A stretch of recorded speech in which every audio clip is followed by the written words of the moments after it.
ये बात तब की है जब मैं 23 साल का था। हाँ, इस बात को अब 25 साल बीत चुका है, पर इतने दिनों बाद भी जब मैं इस घटना के बारे में सोचता हूँ तो मेरा रूह आज भी कांप उठता है। उन दिनों मेरा कपड़ों का व्यापार हुआ करता था। गांव से 18 किलोमीटर दूर शहर में मेरा शॉप था, लेकिन जाने आने की इतनी सुविधा नहीं थी। उस वक्त तो मुझे गांव से 8 किलोमीटर बस स्टॉप तक साइकिल से जाना पड़ता था और वहां से बस पकड़ना पड़ता था मुझे। ये 8 किलोमीटर का रास्ता दिन में तो ठीक है, पर रात को पार कर पाना मुश्किल होता था। मुश्किल इसलिए क्योंकि लोग कहते थे देर रात को इस जगह अक्सर भूत देखने को मिलता है। हमारे यहाँ तो लोग ऐसे भी हैं जो अपने आंखों से इस जगह पे भूत देखने का दावा करते हैं। तब मुझे ये सब बस एक झूठ लगता था। मैं भी उसी रास्ते से रोज जाता आता था। मुझे तो कभी कोई भूत नहीं दिखा। पर एक दिन की बात है, उस दिन दुकान में कुछ ज्यादा ही भीड़ था। दुकान बंद करने में मुझे काफी देर हो गई। तब रात के 11 बज चुके थे।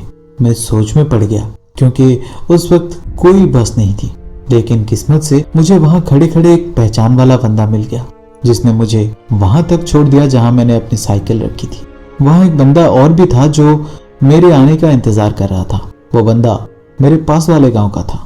मैंने अपनी साइकिल ली और हम दोनों साथ में वहां से निकल पड़े घर की ओर। मौसम खराब था। बारिश की वजह से रास्ते में जगह जगह कीचड़ और गड्ढे बन गए थे, जिस वजह से साइकिल चलाने में बहुत ज्यादा दिक्कत हो रही थी मुझे। बहुत मुश्किल से हम दोनों आगे बढ़ ही रहे थे कि अचानक फिर से बारिश शुरू हो गई और हम दोनों बारिश से बचने के लिए पास के एक बड़े से बरगद के पेड़ के नीचे खड़े हो गए। पेड़ के नीचे करीब आधा घंटा खड़ा होने के बावजूद बारिश थमने का नाम नहीं ले रहा था और वैसे भी हम दोनों पूरी तरह से भीग चुके थे। इसलिए हम दोनों तेज बारिश होने के बावजूद वहां से चल पड़े।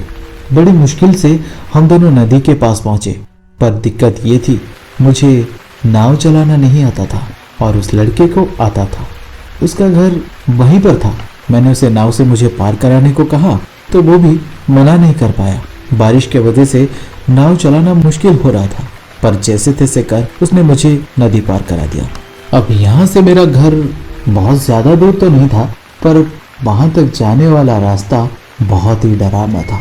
हालांकि उस रास्ते से मैं रोज आता जाता रहता था, पर उस दिन पता नहीं क्यों मुझे बहुत ज्यादा डर लग रहा था। तेज बारिश होने के साथ साथ बिजली कड़क रही थी और बिजली की रोशनी में मुझे कुछ सेकंड के लिए दूर दूर तक सब कुछ साफ साफ दिखाई दे रहा था, फिर सब कुछ अंधेरा हो जाता था। उस रोशनी में बड़े बड़े पेड़ भी बहुत ज्यादा भयानक दिख रहे थे। इस बीच मैं आगे बढ़ रहा था कि अचानक बिजली कड़की और इसी रोशनी में मैंने देखा सफेद लिबास पहने कोई औरत मुझसे कुछ ही दूरी पर ठीक रास्ते के बीचों बीच खड़ी थी। ये देख मैं चौंक उठा, क्योंकि इतनी रात को ऐसे जगह पर कोई औरत भला क्या करने आएगी। मैं ये सोच ही रहा था कि फिर से बिजली कड़की, लेकिन इस बार उस जगह पर कोई नहीं था। मेरी आंखों का धोखा हो सकता है, ये सोचकर मैं आगे बढ़ गया। मुझे इस बात को भी लेके डर था कि मुझे एक शमशान भी पार करना था। धीरे धीरे मैं शमशान के पास भी पहुंच गया, पर वहां पहुंचते ही मैंने कुछ ऐसा देखा जिसे देख के मैं काफी डर गया। मैंने देखा शमशान में एक चिता जल रही थी और पेड़ की ऊंचाई तक आग भी उठ रहे थे, पर वहां कोई नहीं था। इतनी तेज बारिश में वो चिता जल कैसे रही थी?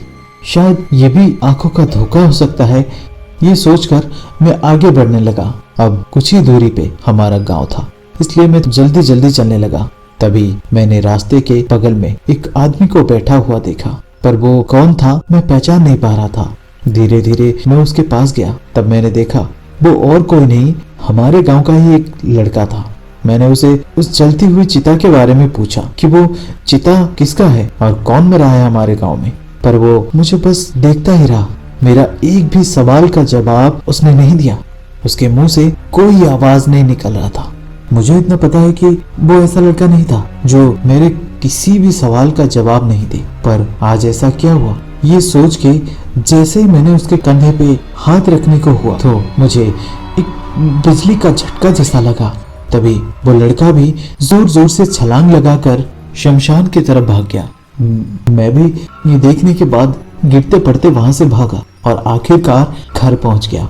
घर पहुंचने के बाद मेरी हालत देखकर मेरी पत्नी और माँ सब हैरान थे कि मेरे साथ हुआ क्या है। मैंने उन्हें सारी बात बताई। ये सुन के वो चौंक गए और मुझे गले से लगा लिया, क्योंकि मैं उस दिन बाल बाल बचा था। क्योंकि उस दिन उस शमशान के पास जिस लड़के को मैंने देखा था वो चिता उसी की थी। सांप काटने से उसकी मौत उसी दिन हो गई थी और मैंने जिसे देखा था वो उसका भूत था। उसी दिन से मैं शाम होने से पहले ही घर पहुंच जाता था, या फिर किसी भी कारण अगर दुकान बंद करने में देरी हो जाए तो घर न आके वहीं दुकान में ही सो जाता था।